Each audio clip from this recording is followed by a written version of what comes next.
അങ്ങനെ ഒരു സംഭവം ഉണ്ടായിട്ടുണ്ട്. അപ്പോഴേ നമ്മൾ സ്ഥലം വിട്ടു. ഞാൻ സ്ഥലം വിട്ടോന്ന് പിന്നെ നിൽക്കുവോടെ.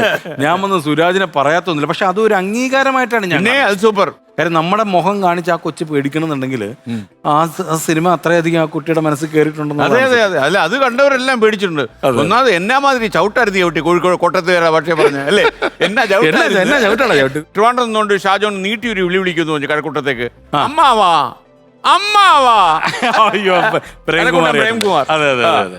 ആ പ്രേമചേട്ടനെ ഞാൻ ഈ പറഞ്ഞ പോലെ അന്ന് ഇമിറ്റേറ്റ് ചെയ്തോണ്ട് ആ സമയത്തൊക്കെ ഈ പ്രേംകുമാറിന്റെ അമ്മാവ വിളി കുറെ കേട്ടോ. അയ്യോ പിന്നെ ഒരുപാട് ഇമിറ്റേറ്റ് ചെയ്തിട്ടുണ്ട്. വിളിക്കുന്നതിനൊക്കെ നന്നായിട്ട് മ്യൂക്രിക്കാർ വിളിച്ചു. അതെ അതെ, ഒരുപാട് ചെയ്തിട്ടുണ്ട്. ഞാൻ ഒന്ന് ശ്രമിക്കാം സാറേ.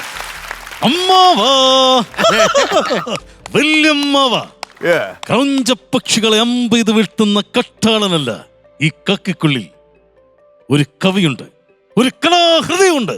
അമ്മാവാ. ഷാജോൺ വേദിയിലൊക്കെ ഞാൻ ചിലപ്പോഴേ കണ്ടുകൊണ്ട് ചില നമ്പൂതിരി കഥാപാത്രങ്ങളെയൊക്കെ നന്നായിട്ട് സ്റ്റേജിൽ അവതരിപ്പിക്കുന്നു. പ്രത്യേകിച്ച് ബാബു നമ്പൂതിരി, മറ്റൊരാളെ MS തൃപ്പൂണിത്തുറ. അതൊക്കെ പ്രേക്ഷകർ എനിക്കൊന്ന് ഒരുപാട് ചിരിച്ചിട്ടുണ്ട്. അതൊക്കെ നമുക്ക് അവരുടെ ഓർമ്മയെന്ന് പുതുക്കി കൊടുത്താലോ? തീർച്ചയായിട്ടും തൃപ്പൂണിത്തുറയിൽ നിന്ന് ബാബു നമ്പൂതിരിയുടെ വീട്ടിലേക്ക്. അതെ, നമ്മൾ മുൻപ് ഈ പറഞ്ഞ പോലെ മിമിക്രി ചെയ്യുമ്പം മുൻപ് മുതലുള്ള മിമിക്രിക്കാർക്ക് പറയുമ്പോൾ തന്നെ പെട്ടെന്ന് കണക്ട് ആവുന്ന രണ്ടുപേരാണ് ബാബു നമ്പൂതിരി സാർ, അതുപോലെ തന്നെ MS തൃപ്പൂണിത്തുറ എന്ന് പറയുന്നത്. രണ്ടുപേരും നമ്പൂതിരി കഥാപാത്രങ്ങൾ ഒരുപാട് ചെയ്തിട്ടുണ്ടെങ്കിൽ രണ്ടും രണ്ട് തലത്തിൽ നിൽക്കുന്നവരാ.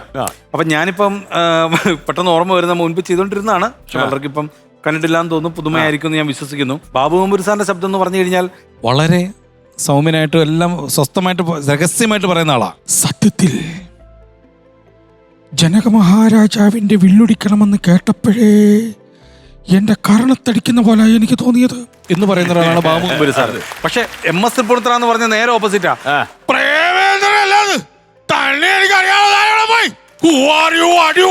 എന്ന് പറയുന്ന ഒരാളാണ്, നേരെ ഓപ്പോസിറ്റാ. അപ്പൊ ഞാൻ വിചാരിച്ചു ഇവരെയൊക്കെ ചെയ്യിക്കാൻ പറ്റുന്ന ചില ക്യാരക്ടേഴ്സ് ഉണ്ട്. അപ്പൊ ബാബു നമ്പൂതിരി സാറിന് ഒരു ആദിരാത്രിയൊക്കെ കൊടുത്തു കഴിഞ്ഞാല് ഓക്കെയാണ് അല്ലേ? ഇങ്ങോട്ടടുത്തിരിക്കുക, പാലിങ്ങോട്ടെടുക്കുക, ഒരു ഉമ്മ തരുവോ ഒക്കെ ചോദിച്ചാൽ ഓക്കെ. MS തൃപ്പൂണിത്തുറ സാറാണെങ്കിൽ മറ്റേ പോലീസുകാരനൊക്കെ ആയിട്ട് വെടിവെച്ചോളെന്നൊക്കെ പറഞ്ഞു ഒച്ചത്തിൽ പറയാം. പക്ഷെ നേരെ ഓപ്പോസിറ്റ് ആയിട്ട് ബാബു നമ്പൂതിരി സാറിന് നേരെ കൊണ്ടുവന്ന് പോലീസാക്കി കഴിഞ്ഞാലോ, യു ആർ അണ്ടർ അറസ്റ്റ്, ഞാൻ നിങ്ങളെ ഷൂട്ട് ചെയ്യുമെന്ന് പറഞ്ഞു കഴിഞ്ഞാൽ ഒരു കള്ളനും ഇവിടുന്ന് പോകത്തില്ല. അതേപോലെ തന്നെ ആദ്യരാത്രി കൊണ്ട് MS തൃപ്പൂണിത്തുറനെ ഇരുത്തിയാലും കുഴപ്പമാ. ഇങ്ങോട്ടാണ് തിരിക്കുക, ഒരു ഉമ്മ തരിക, ഞാനൊന്ന് കെട്ടിപ്പിടിക്കട്ടെ എന്ന് പറഞ്ഞു കഴിഞ്ഞാൽ പഞ്ചായത്ത് കംപ്ലീറ്റ് എഴുന്നേൽക്കുകയും ചെയ്യും, ലൈറ്റ് വിടും. ഷാജോൺ സാധാരണ നമ്മളിപ്പം ഒരുപാട് വേദികളിലൊക്കെ പ്രോഗ്രാം ചെയ്യുമ്പോൾ ചില പ്രോഗ്രാം പൊളിഞ്ഞു പോകുന്നൊക്കെ സ്വാഭാവികം, തീർച്ചയായിട്ടും അല്ലേ? അപ്പൊ അങ്ങനെ ഈ പൊളിഞ്ഞു പാളീസായി ആള് കൂല് സഹിക്കാതെ വേദി വിട്ട് ഓടിപ്പോയ കേസ് വല്ലതും ഉണ്ടോ? കൂകി പാളിസായിട്ടുള്ള അല്ലെങ്കിൽ കൂല് മേടിച്ചിട്ടുള്ള ഒരുപാട് സ്ഥലങ്ങളൊക്കെ ഉണ്ട്. എനിക്ക് ഇപ്പൊ നമ്മൾ ഒരു സ്റ്റേജില് നസീർക്കയുടെ കോട്ടയം നസീർക്കയുടെ ഷോയാണ്. അപ്പൊ ആ ഷോയ്ക്ക് ലേറ്റ് ആയിട്ടാണ് ചെന്നത്. കാര്യം അത് എന്തോ ഒരു ശിവരാത്രി പരിപാടി എന്തോ അങ്ങനെ എന്തോ. അപ്പം ആദ്യം 7 മണിക്കൊരു ഷോ, അത് കഴിഞ്ഞാൽ 7 മണി കഴിഞ്ഞാൽ 7, 8, 9, 10 മണിക്ക് കഴിയുന്നു, 11 മണിക്ക് അടുത്ത ഷോ, അത് 12, 1 മണിയാവാൻ കഴിയുന്നു, 2 മണിക്ക് അടുത്ത ഷോ. ഇതാണ് അന്നത്തെ ചാർട്ട്. 7 മണിക്കുള്ള ഷോ തുടങ്ങിയപ്പോൾ തന്നെ 10 മണിയായി, കഴിയേണ്ട സമയമായി.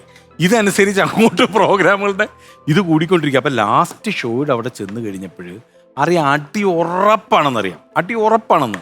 അപ്പൊ ഈ അലക്സ് എന്ന് പറയുന്ന നമ്മുടെ കോട്ടയം അലക്സ് എന്ന് പറഞ്ഞ ആർട്ടിസ്റ്റ് ഉണ്ട്, എനിക്കൊന്ന് മിമിക്രിക്കാരൊക്കെ അറിയായിരിക്കും. അലക്സേ സോറി അളിയാ, അലക്സ് അവനോട് ഒരു മാപ്പ് പറഞ്ഞേക്കാം. അവനാണ് ഈ ലാസ്റ്റ് ഷോ പിടിച്ചേക്കുന്നത്. അപ്പോൾ അവൻ പറഞ്ഞു കുഴപ്പമില്ല നമുക്ക് കൊണ്ട് ചെല്ലാം. അപ്പം അവിടെ എത്താറാൻ വേണ്ടി ഒരു 4, 5 മണിയൊക്കെ എന്തോ ആയി. അവിടെ എന്തോ 2, 2:30 എന്തോ ഷോ പിടിച്ചിരുന്നു. അവിടെ 5 മണിയൊക്കെ ആയി, നേരം വെളുത്തൊക്കെ തുടങ്ങി. അപ്പോൾ ഇവൻ പറഞ്ഞു കുഴപ്പമില്ല ഞാനൊരു ഐഡിയ പറഞ്ഞുതരാമെന്ന് പറഞ്ഞു. ഇവൻ പോകുന്ന വഴിക്ക് ഇവൻ്റെ ഒരു അമ്മയുടെ വീട്ടിൽ കയറിയിട്ട് അവിടെ നിന്ന് 1, 2 തൊട്ടി വെള്ളം കൊണ്ടുവന്നിട്ട് ഈ ടെമ്പോ ട്രാവലർ അന്ന് ടെമ്പോ ട്രാവലറിൻ്റെ മുകളിലോട്ടൊക്കെ അങ്ങോട്ട് ഒഴിച്ച് നേരെ ചെന്ന് സ്റ്റേജിൻ്റെ അങ്ങോട്ട് ചെന്ന് നിൽക്കുക. അപ്പോൾ 5-6 പേര് കമ്മിറ്റിക്കാർ മാത്രമേ ഉള്ളൂ. കുട്ടി ചെന്നിരുന്ന അലക്സ് ആണ് ആദ്യം ഇറങ്ങിച്ചിരുന്നത്. എൻ്റെ പൊന്ന് സാറേ ഒന്നും പറയണ്ട, കംപ്ലീറ്റ് മഴ വരുന്ന വഴിക്ക് മഴയെന്ന് പറഞ്ഞ് ഇതുപോലെ ഇടിവെട്ടി ഒരു മഴയുണ്ടോ, മൊത്തം കുഴപ്പമെന്ന് പറഞ്ഞ് കമ്മിറ്റിക്കാരാണല്ലേ, അത് കൊള്ളാം എന്ന് പറഞ്ഞ് ഇവർ നോക്കുമ്പോൾ ടയർ മാത്രം നനഞ്ഞിട്ടില്ല. ടയറും കൂടെ നനയ്ക്കട്ടെ, ഇവന്റെ ബുദ്ധി ടയറും കൂടെ നനയ്ക്കട്ടെ. ഇവൻ ടയർ നനച്ചില്ല, മേലുവശം മാത്രമേ നനച്ചുള്ളൂ. ഉടനെ അലക്സിനെ അങ്ങ് പിടിച്ചിട്ട് പറഞ്ഞു, അലക്സ് എടാ നീ എങ്ങനെയാടാ, നിങ്ങൾ എങ്ങനെ പറന്നാണോ വന്നത്, റോട്ടിൽ കൂടെ വണ്ടി ഓടിച്ചല്ലേ വരുന്നത്, ടയർ നനഞ്ഞിട്ടില്ല എന്ന് പറഞ്ഞപ്പോൾ തന്നെ ഇവന്റെ മുഖം മാറി. അപ്പം ഞങ്ങൾ പയ്യെ പക്രൂവിനെ ഇറക്കി അങ്ങ് വിട്ടു. പക്രൂവിനെ ഇറക്കി വിട്ടുകൊണ്ട് ഇവരൊന്ന് സ്വസ്ഥമായി. ഇവർ പറഞ്ഞു ഹാജി വാ നസീർക്ക് വാ നിങ്ങൾ വാ, എല്ലാം റെഡിയാക്കിയിട്ടുണ്ട്, കുഴപ്പമില്ല, ഇന്നിവിടെ നിന്നിട്ട് വൈകിട്ട് പ്രോഗ്രാമൊക്കെ ചെയ്തിട്ട് നാളെ രാവിലെ പോവാം. പിറ്റേ ദിവസം പ്രോഗ്രാം ഉള്ളതാണ്. ഒന്നും മിണ്ടാൻ പറ്റത്തില്ല, ലേറ്റ് ആയി പോയി. വാ വാ വാ വാ എന്ന് പറഞ്ഞു കൊണ്ടുപോകും. അപ്പൊ അലക്സ് പറഞ്ഞ്, അല്ല ഞാൻ തന്നെ ഐഡിയക്കാരൻ അവിടെ നിൽക്കുക, ഐഡിയ അവിടെ നിൽക്കുക എന്ന് പറഞ്ഞ് ഇവരവിടെ നിർത്തിയേക്കുക. ഞങ്ങളെല്ലാം കൊണ്ടുപോയി കിടക്കാനുള്ള സ്ഥലമൊക്കെ തന്ന് ഇവർ പുറത്തുനിന്ന് പൂട്ടി. പിറ്റേ ദിവസം പ്രോഗ്രാം കഴിഞ്ഞേ വിടുള്ളൂ. അലക്സിനെ വേറെ എങ്ങോട്ടോ കൊണ്ടുപോയി.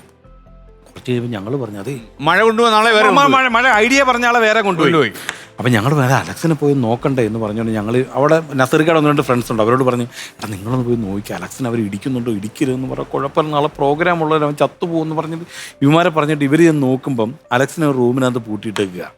ഇവന് കൊടുത്തിരിക്കുന്ന ശിക്ഷ എന്ന് പറഞ്ഞു കഴിഞ്ഞാൽ ഒരു ക്യാരംസ് ബോർഡ് വെച്ച് കൊടുത്തിരിക്കുക, ഇത് കളിക്കുക, ഇവിടെ നടിക്കുക, നേരെ ഇപ്പുറത്ത് വരിക, ഇവിടെ നേരെ അപ്പുറത്ത് വരിക, അവിടെ നിന്ന് അടിക്കുക. പിറ്റേ ദിവസം വൈകുന്നേരം 5 മണി വരെയാ അടിയേ, ഉറങ്ങാൻ പാടില്ല. ഈ കറങ്ങി നടന്ന് ക്യാരംസ് കളിച്ചോണം. ക്യാരംസ് കളിക്കുക, 5 മണിക്ക് തീർക്കുക, 6 മണിക്ക് കുളിക്കുക, 7 മണിക്ക് ഷോ.